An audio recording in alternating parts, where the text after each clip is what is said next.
कभी गौर किया? चंदे वाले पटरे पे लटाए जाओगे। कोई दुनिया का अमीर आदमी उसने ये वसीयत की कि भाई मैं बड़ा अमीर हूं, जब मर जाऊं तो नया पटरा खरीद के लाना। उसी मस्जिद वाले पटरे पे, चंदे वाले पटरे पे लटा दिए जाओगे। गुस्ल की तैयारी हो गई, का कपड़े उतारो। कपड़े थोड़े टाइट थे। समाज में एक शख्स खड़ा हुआ, कहा भाई कपड़े मत उतारो वरना मुर्दे को झटका लग जाएगा।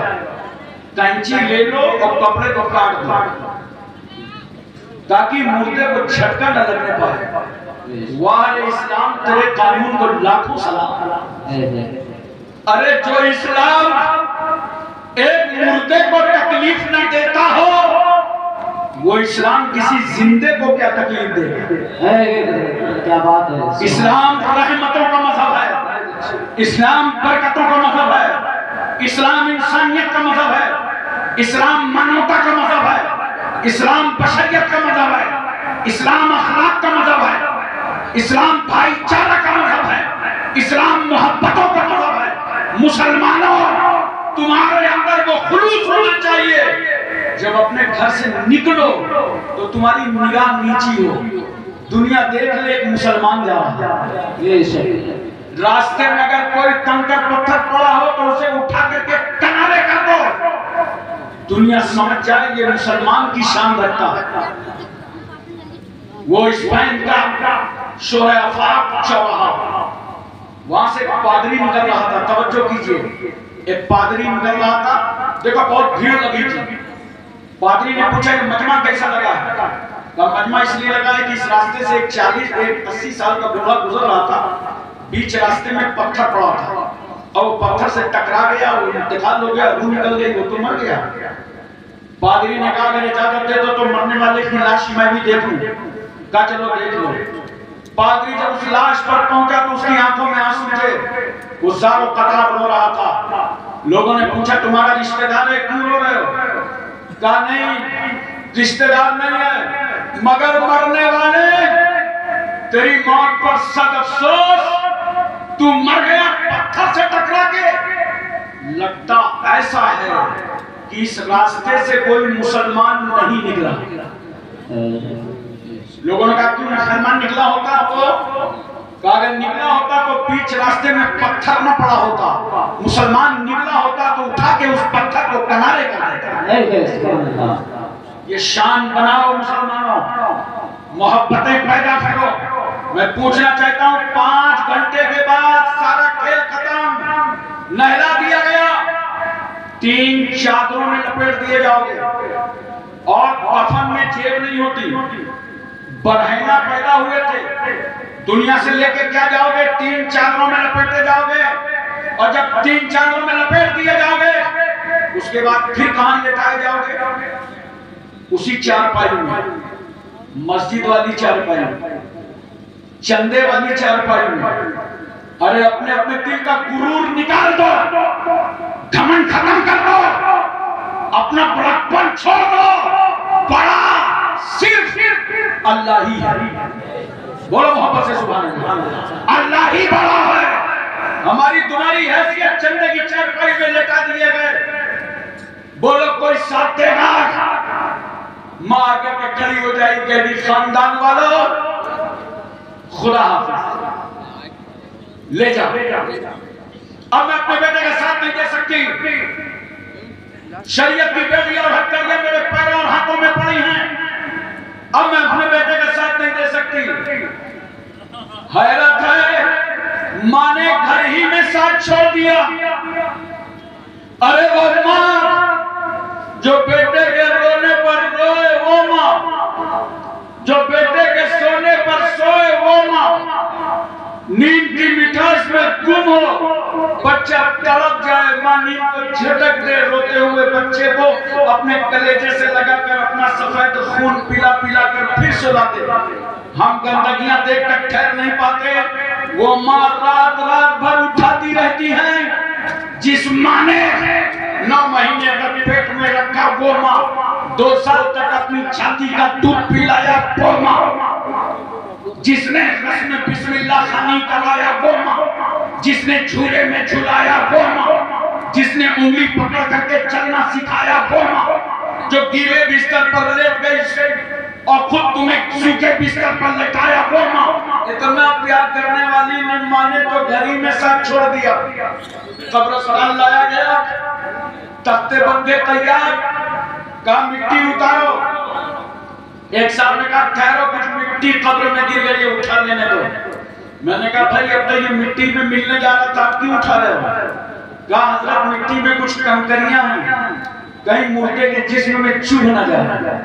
वाह रे इस्लाम, तेरी सलाखतों को लाखों सलाम। अरे मोहब्बत से बोलो सुभान अल्लाह। अरे वो इस्लाम देखो तो मुर्दे को तकलीफ नहीं दे रहा, और उसके बाद क्या किया? कहा उतार दो नीचे, तख्ते लगाओ, फंदे लगाओ, डायरेक्ट मिट्टी न डालना। और मिट्टी दे के कब्र तैयार कर दिया, छोटा मकान उसका बना करके तैयार कर दिया, मुर्दे को जलाया नहीं। अरे बोलो ना, बल्कि एक छोटा मकान 2.5 गज का बना दिया, मुर्दे को जलाया नहीं। बता दो अमेरिका को, समझा दो बर्तानिया को, इस्राइल के गुंडों को दिलो दिमाग में उतार दो, भारत की जमहूरियत के माथे पर चढ़ कर टीका लगाने वालों को समझा दो, इस्लाम को आंखें मत दिखाओ। अरे जो इस्लाम मुर्दा जलाने की इजाजत ना दे, वो इस्लाम किसी जिंदा को जलाने की क्या इजाजत है? हजरत एक बात मैं पूछना चाहता हूं, बताइए मोहब्बत के साथ, तमाम मुसलमान यहाँ मौजूद हैं, अगर किसी का वजू 1 लोटा पानी में हो जाए तो दूसरा लोटा फजूल बहाना जायज नहीं है शरीयत में? बोलो। आज हमारे मुल्क में अभियान चल रहा है, पानी बचाओ, पानी बचाओ, और इस्लाम ने यह अभियान 1400 साल पहले चलाया था कि बेशक फजूल खर्ची करने वाले शैतान के भाई हैं, 1 कतरा पानी बहाने की इजाजत नहीं है। 1 लोटा पानी में वजू हो जाए तो दूसरा लोटा नहीं ले सकते। अरे 1 लोटा तो बड़ी बात, 1 कतरा फजूल पानी बहाने की इजाजत नहीं है। समझाओ नौजवानों अपने पड़ोसियों को कि जो इस्लाम 1 कतरा फजूल पानी बहाने की इजाजत ना दे, वो इस्लाम किसी का खून बहाने की क्या इजाजत है? इस्लाम रहमतों का मजहब है। हज़रात समझो कीजिए जरा सा, और अपने ज़हन पर इस बात को अच्छी तरीके से उतारने की कोशिश कीजिए। बोलिए मेरी बातें आपको समझ में आ रही हैं? कब्र में आपने दफन कर दिया, वापस पलट गए, कोई रुकता है मिट्टी देने के बाद? बोलो, सब वापस चले आए। बाप को बड़ा प्यार था, बाप भी वापस हो गया। एक लम्हा अगर अपनी औलाद को नजरों से उछल देखे तो बर्दाश्त न कर सके, वो बाप भी न ठहरा और वापस चला गया। अरे मुझे बताओ, वो कब्र की काली कोठरी, अंधेरा घर, जहां अंदर आवाज आ रही है, आना पाए तो जुल्मत में तारीकी का घर हूं मैं, अंधेरा घर हूं मैं, काली कोठरी हूं। मिट्टी देके सब वापस पलट गए, कोई न ठहरा। अल्लाहू अकबर नोट करो, ये सुन्नी मुसलमान अपने नबी के नाम पर 2:30 बजे रात तक क्यों न बैठे रहे? ये मुसलमान क्यों ना अपने नबी की याद में बैठे रहे? इसलिए कि वो कब्र की काली कोठरी जहां माँ बाप नजर न आए, वहां भी रहमतुल लिल आलमीन नजर आए, मुस्तफा जाने रहमत नजर। हज़रात मैं अर्ज कर रहा था, थोड़ा अपने को बदलो। याद रखना, अगर 1 कतरा फजूल पानी खर्च किया तो अल्लाह हिसाब देगा। बोलो, अगर 2 बाल्टी में गुस्ल कर सकते हो तो तीसरा इस्तेमाल मत करना। पानी बचाओ। अल्लाह फरमाता है हमने आसमान से पाक पानी नाज़िल फरमाया है। और जलसे में चंद बातें भी याद करके चले गए तो बहुत अच्छी। जब जब पानी पियो तो बैठ के पियो। बोलो मोहब्बत से सुभान अल्लाह। अब समझ में आया? पानी बैठ के पियो और 3 सांस में पियो। जहां पानी बचाओ वहीं याद रखो खाना बचाओ। लोग शादियों में क्या करते हैं, कितना खाना फेंका जा रहा है, देख रहे हो? आजकल एक सिस्टम चला हुआ है, खड़े होकर खाते हैं, क्या बोलते हैं उसको? नहीं कुछ और बोलो। नहीं ये नहीं बोलते, उसको बोलते तो मेरा ख्याल है बफर सिस्टम। Buffer system. एक जलसे में मैंने पूछा कि खड़े हो गए तो खाना खाते हैं तो क्या बोलते हैं, वो बोला बम्फर सिस्टम। आप सोचिए थोड़ा, पहुंच गए खाना निकाल रहे हैं, प्लास्टिक की प्लेट है, टेढ़ी हो जा रही है, टेढ़ी हो जाएगी, और एक बार निकाल लो, भीड़ ज्यादा है, दोबारा मौका मिले कि ना मिले, आधा खाना बर्बाद कर देते, फेंक देते, नहीं खाते। आज अगर हफ्ते में महीने में एक दिन अच्छा खाना मिला था तो तुमने उसकी नाकदरी कर दी, फेंक दिया, खड़े खड़े भाग भाग के भाग रहे हो, सुन्नत के खिलाफ काम कर रहे हो। अरे आज तो तुमको नफिल नमाज पढ़ के जाना था कि अल्हम्दुलिल्लाह बड़ी अच्छी दावत का इंतजाम है, बजाय इसके तुमने नाकदरी की, अल्लाह के रिज़्क़ की, और खाना खड़े खड़े इस्तेमाल करते हो। मैं एक बात की गुजारिश करूंगा कि खाना बैठ करके और सुन्नत के मुताबिक खाया, और अल्लाह तौफीक दे तो सर पे कोई कपड़ा डाल दिया करो जब खाना खाया करो, और दस्तरखान लगा लिया करो। कुछ बातें ऐसी हैं देखने में रोजमर्रा की हैं मगर सवाब सुन्नत का मिल जाता है।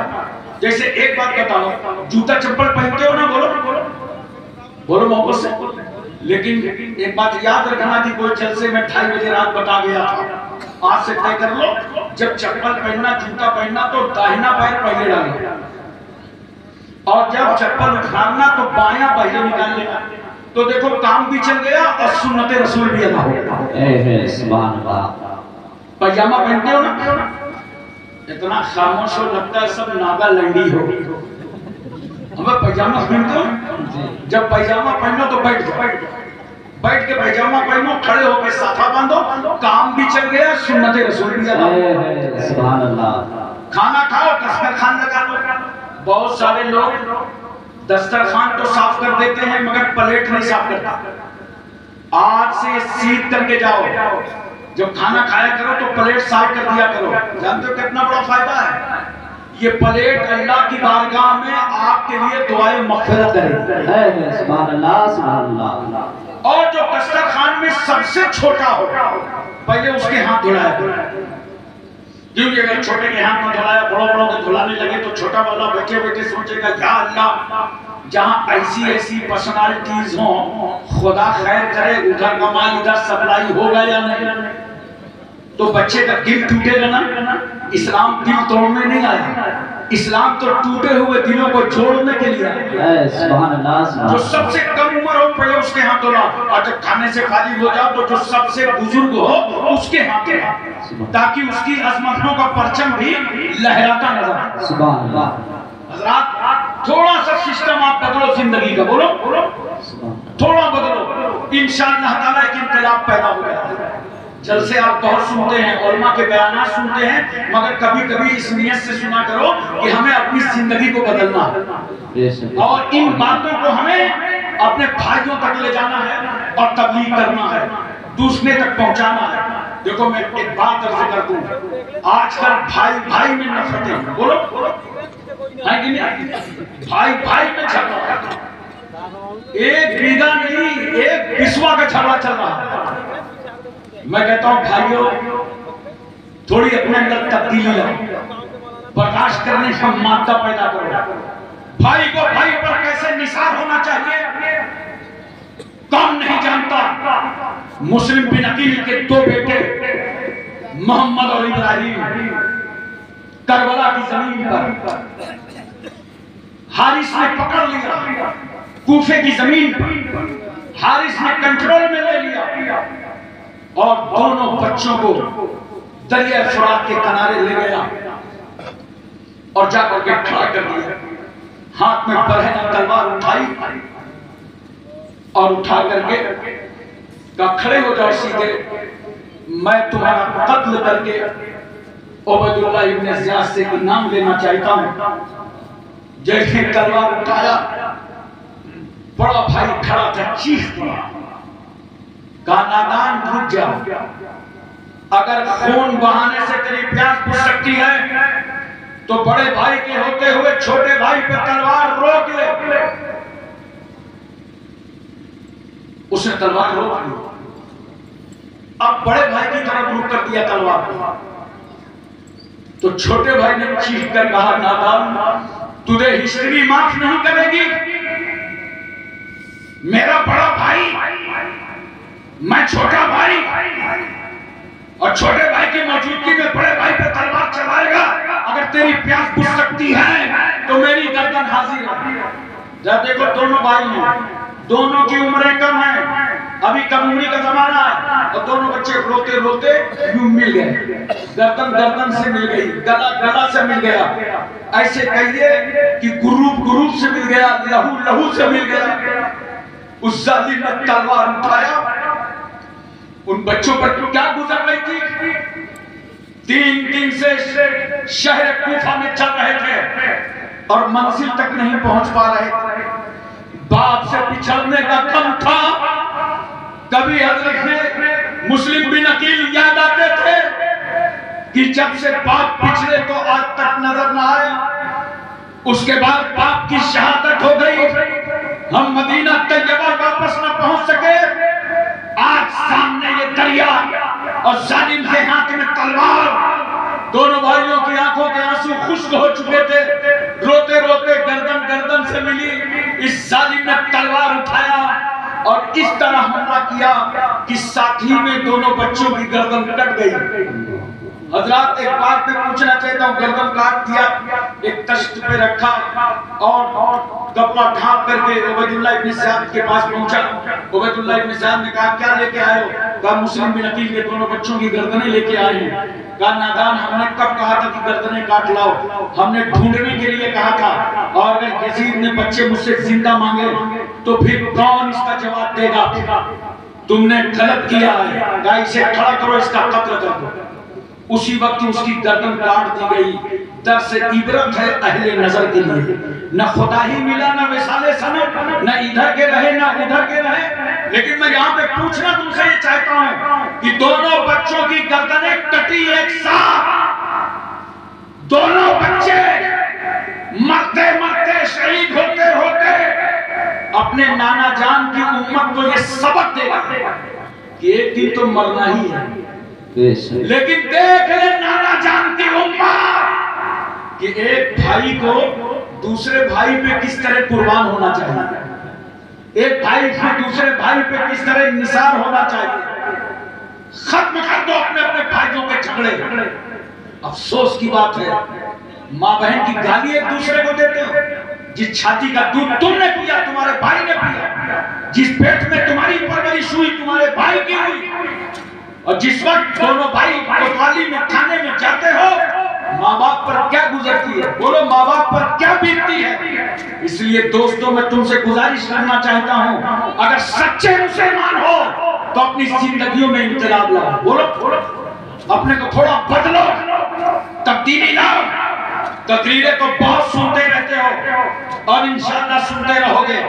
मैं एक गुजारिश आज और करूंगा, जरा इल्म के मैदान में अपने आप को बढ़ाओ, पढ़ाई के मैदान में। नौजवानों मेरी बात पर तवज्जो करना, बच्चों को पढ़ाओ। रोटी कपड़ा मकान इसका शौक कम कर दो, पढ़ाई का शौक बढ़ा दो। अब हमारे पास कुछ नहीं रह गया इस वक्त उत्तर प्रदेश में। समझदार लोग बैठे मेरी तकरीर सुन रहे हैं, मेरी मेहनत वसूल हो रही है। बाद में ये चैनलों के जरिए से आप मेरा पैगाम सुनिएगा। इस वक्त हम कुछ भी हैसियत में नहीं है हिंदुस्तान में, खास तौर से यूपी में हमारे तुम्हारे वोट की भी कीमत खत्म हो गई है। बोलो कुछ पार्टियां तो कहती है तुम्हारा वोट भी नहीं चाहिए, तुम्हारी हैसियत ही नहीं बची है। अब मुसलमानों, मैं अज़मत रफ्ता को वापस लाने के लिए, इज्जत को वापस लाने के लिए, तुम्हें ताकतवर और कुव्वतवर बनाने के लिए एक फार्मूला लाया हूं कि अपने अपने बच्चों को पढ़ाई के मैदान पे उतार दो। IAS बनाओ, IPS बनाओ, इंजीनियर बनाओ, डॉक्टर बनाओ। जब तुम्हारा बच्चा डॉक्टर होगा तो तुम मुल्क की जरूरत बनोगे। अरे बोलो भाई। मैं एक जुमला कहने जा रहा हूँ, गौर कीजिएगा। जो मैंने अभी कोरोना से पहले साउथ अफ्रीका का दौरा किया था, तो मॉरिशस में कहा था, इतना पढ़ो, इतना पढ़ो, इतना पढ़ो कि अपने वतन की जरूरत बन जाए। अरे बोलो बोलो। अब इंटर में तो हो जाओगे, फिर हाई स्कूल में करोगे चिकनबाजी, और माँ बाप को क्या बताओ, मुसलमान थे इसलिए फेल कर दिए गए। मैं गार्जियन से कहना चाहता हूँ, बच्चों के झांसे में मत आना, ये बेवकूफ बना रहे हैं। ये कंपटीशन का दौर है। हाई स्कूल और इंटर में नाम नहीं पढ़ा जाता, रूल नंबर देखा जाता है। कभी इनके बहकावे में मत आना, इनके धोखे में मत आना। बच्चों पर दबाव बनाओ और उन्हें पढ़ाओ। रोटी, कपड़ा, मकान, दीगर तमाम शौक कम कर दो और पढ़ाई का शौक बढ़ा दो। दुनिया की तालीम भी हासिल करो, दीन की तालीम भी हासिल करो। अगर दीन पर खर्चा किया तो ये आखिरत का बैंक बैलेंस है, और दुनिया की तालीम पर खर्च किया तो दुनिया का बैंक बैलेंस है। तुम्हारा पैसा जाय नहीं होगा, मगर अब जाहिल बन करके तुम्हारा कोई मकाम नहीं बन सकता। अपनी इज्जत को वापस लाने के लिए तुम्हें तालीमी मैदान पर आना होगा। पहले जो हमारे बुजुर्ग जलसे में बैठे उनसे पूछिए, पहले लोग क्या कहते थे, पढ़ने लिखने से क्या होगा, नौकरी तो मिलेगी नहीं। भेजे में ऐसा बैठा दिया था कि पढ़ने से क्या होगा, नौकरी तो मिलेगी नहीं। नोट करो मेरा जुमला, नौकरी के लिए तालीम नहीं हासिल की जाती, पढ़ाई नौकरी के लिए नहीं की जाती। वरना 135 करोड़ का ये मुल्क है हिंदुस्तान, और यहाँ नौकरी कितने लोग करते हैं, तकरीबन 6 करोड़।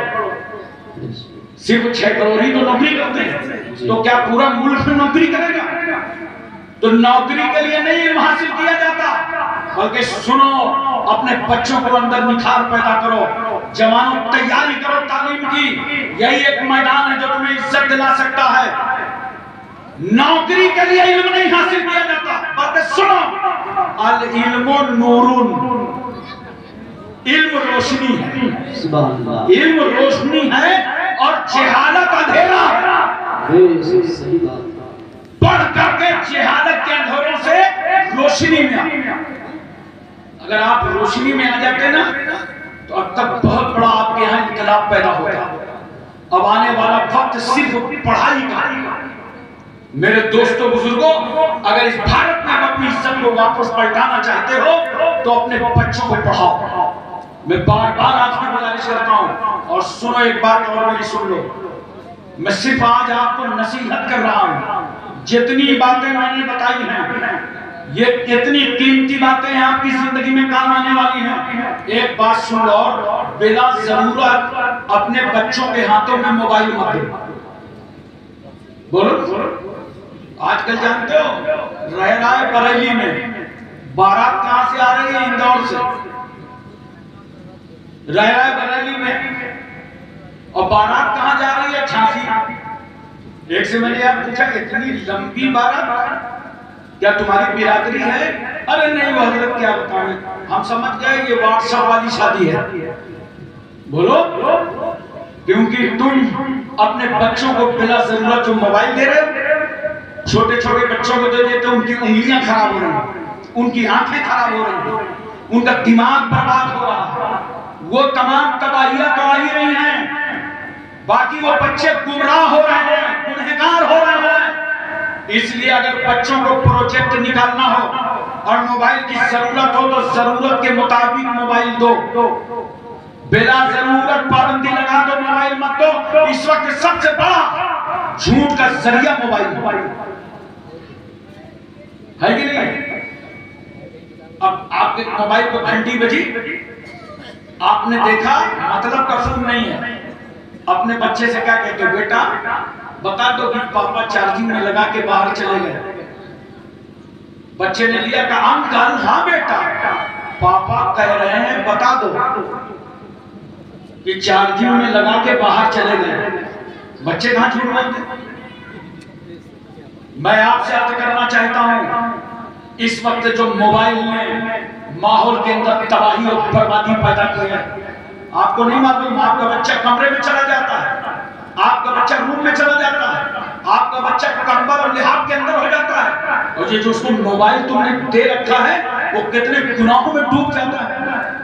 बोलो, इसलिए इसका कंट्रोल करो, अपने घर का माहौल और मिजाज बदलो, बगैर जरूरत के उन बच्चों के हाथों में मोबाइल मत दो। अगर दुनिया में चाहते हो कि भलाई के साथ तुम्हारे बच्चे जिंदा रहें और भलाई के साथ तुम्हारा काम चलता रहे, देखिए हर चीज का इस्तेमाल दो तरीके से होता है। जैसे माइक देख रहे, माइक पे अगर गाना गाया जाए तो लानत, सिनेमा घर के पर्दे में